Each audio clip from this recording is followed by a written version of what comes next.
Journée du patrimoine ce week-end, c'est l'occasion de découvrir quantité de lieux habituellement fermés au public, églises, coulisses de théâtre, ateliers d'artisans. Et plus insolite, le bureau du maire de Nice, Christian Estrosi, en a ouvert les portes au public ce matin. Bernard Perrano, Jean-Marc Sarrat. Bienvenue, vous allez bien? Bonjour.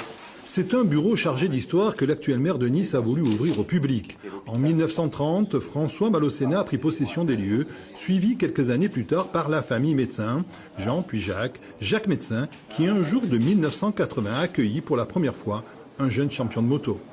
Jacques médecin m'avait convié avec Daniel Bravo, avec Boki, avec 2-3 autres athlètes de haut niveau, pour nous remettre dans son propre bureau la médaille de la ville de Nice.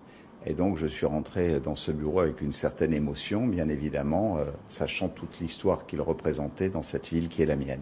À chaque fois, les nouveaux maîtres des lieux apportent leur touche personnelle. Christian Estrosi est devenu maire et a souhaité décorer la pièce d'artistes niçois. Le bureau de Jean Médecin est toujours là, avec bien évidemment l'aigle niçois. La visite est axée surtout sur l'histoire du bâtiment, un patrimoine architectural de style art déco qui, avant 1868, servait d'hôpital.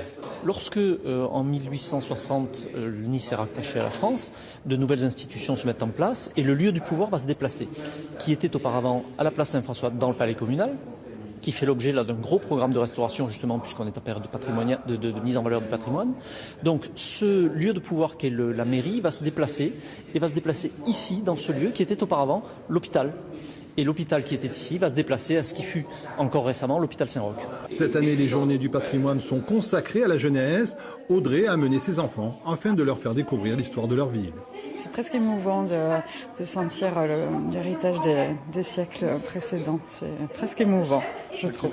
Les visites se déroulent tout le week-end de 10h à 12h et de 14h à 18h.